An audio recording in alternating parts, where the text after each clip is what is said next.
Okay, everybody wants to talk about horsepower and torque. So the Macan S, which is a twin turbo, it's got 340 horsepower and it's got 339 pounds of torque.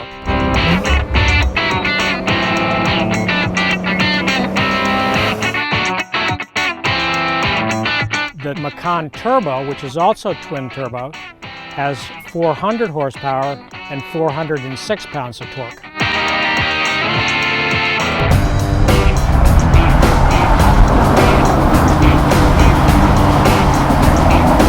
All right, so to demonstrate all that torque and horsepower, we are going to close the hood and we are going to get you in there and give you a hot lap. Oh my God. One of your favorite things to do. If you don't hear from me in 12 hours, call the police.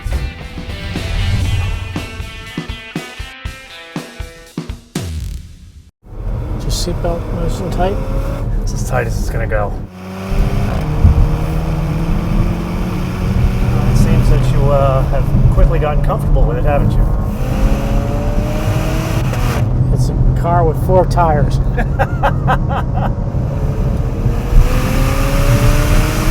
So this is an entirely new Porsche, and we've covered all the important parts. Horsepower, torque, and the fact that Hurley can still very much do his best Iceman Top Gun impression from behind the wheel of a small SUV.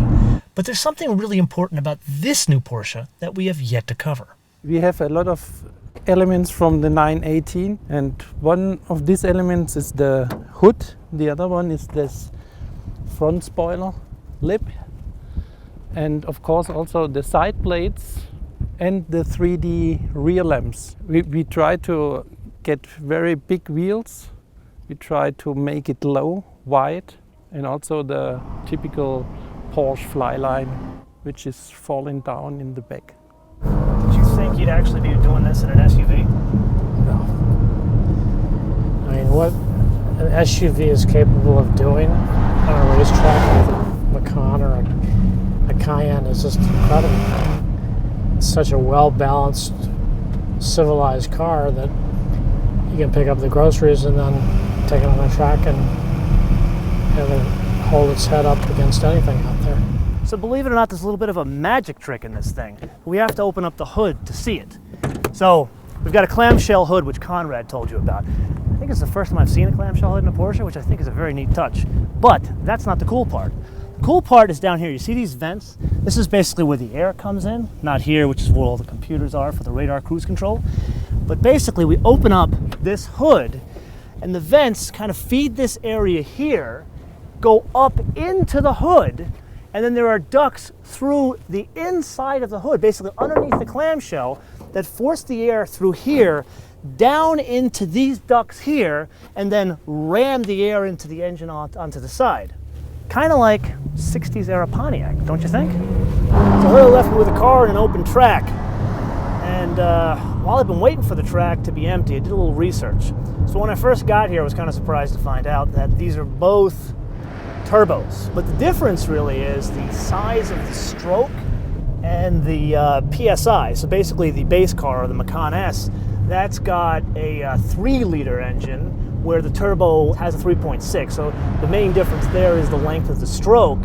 And then the turbochargers, while they're both twin turbos, the turbo actually has 17 pounds of boost as opposed to 15 on the Macan S. And oddly, they both have the same fuel economy. Who knew? MPG is all fine and good, but people, this is a Porsche, so how do you transfer all that power to the road in something that really isn't fighting in the featherweight class? Well, we have 3 different setups on the Macan. First one is conventional steel-sprung car that has a lot of comfort, a lot of sportiness in it. And if you add the PASM setting for the dampers to the steel-sprung car, you increase your ability for sportiness in the car. Top of the line is the air-suspended car, as we have here, which adds a lower center of gravity by 15 millimeters in the standard version. And if you have the Sport Plus setting on, the car lowers down more 10 millimeters, which adds another lower center of gravity, and that gives a well, higher sportiness, higher capability of lateral acceleration. So in standard, the air spring car is minus 15 millimeters lower than the steel sprung car. And you can raise that level up if you push the off-road button up to 40 millimeters, which means a ground clearance of 230 millimeters. So let's start with the base steel springs. Not bad. It's the kind of vehicle you're going to see rolling around town with the yummy mommies taking the Rugrats to school. Definitely capable, but if you want to get out to the track, you definitely need to move up to, at minimum, steel springs plus stability management. The difference is gigantic in terms of capability, driving dynamics, much more control over pitch, squat, dive, roll, all that kind of stuff. Then you can go up to the air suspension. The air suspension, much higher limits, and you can adjust the height of the vehicle. So in situations like this, we can go even lower to have lower center of gravity. As when you see this, you think that's a Porsche. Yeah. When you touch it, that's a Porsche. When you drive it, you're still asking yourself, is that really an SUV or am I driving a sports car here? And that's the situation I think we have. It's actually not aligned with the Cayenne. That's what I felt first drove. Like when you first came up with the Cayenne, I was like, you know what? They're nuts coming out with an SUV. But then I learned how to drive that car and it was amazing. That's a normal reaction. That's a normal reaction. Each time when we do something crazy, and at that time it was in 2003, Cayenne was a huge success, and 6 months later everybody was quiet and saying, yeah, it was right to do this. And actually it helped a lot for this brand to be more wide and to attract new people. And I think with the Macan today, we believe that we will also attract new people, people who might not have considered to drive a Porsche before. Who are those people? Because now you got people that are buying sedans, people that are buying SUVs. You even have, so the PDK is the higher penetration in 911, so you have people that are buying automatics. So who hasn't thought about buying a Porsche? You have this younger crowd living mostly in urban environment. Okay, so we've covered just about everything, but there's still one more really important test to prove that this is a Porsche just like any other. So Porsche has a very unique talent, and it's not just making SUVs and sedans drive like sports cars. It's options, which we have discussed before. And this is no stranger to options. So we start out with a Porsche Macan Turbo at around $70,000, just a bit over. The paint is $700. The leather interior actually comes with leather, but this is a very fancy leather. It's actually quite nice. $1,700. The air suspension, which we talked about, $1,400. Torque vectoring, $1,400. Skid plates, actually you would definitely need that in an all-wheel drive car, $1,400.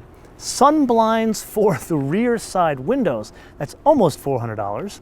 This one actually has a CD changer, believe it or not. Talk about a throwback Thursday. It's $500. And then there's a smoking package. That's actually free, believe it or not. The telephone module where you can put your SIM in the car, that's $200. The very cool 21-inch wheels, $3,300. Then there's the Sport Chrono package, which they make available in all Porsches now. That's $1,200, virtual bargain. Noise and thermally insulated privacy glass, it's $1,000. And then the gear selector in aluminum, $600. And the seat belts in espresso for the finale of $500. So this $72,000 truck is $101,325. Right about now you're thinking Porsche can do no wrong. Well, that's until we get to the whole naming thing.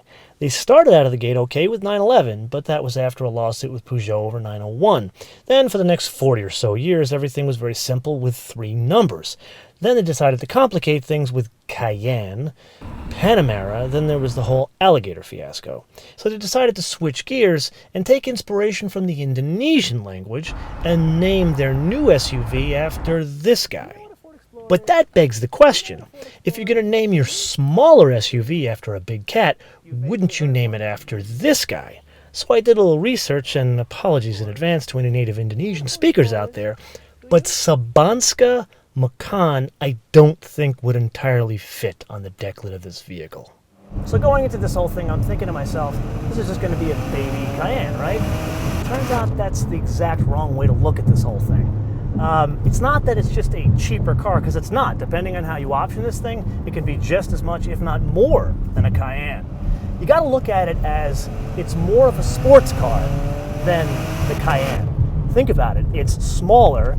It's over 700 pounds lighter. It's got really almost as much power, because if you think about it, you can get the V6 in the Cayenne. So really, do you want something that's a little bit smaller, a little bit more, I hate to say this, but you guys are going to laugh at me, more Lotus-like? It's lighter, it's smaller, it's a little tighter around a track. It's not a baby Cayenne. Think of it as like the crossover, the sports car crossover of the world.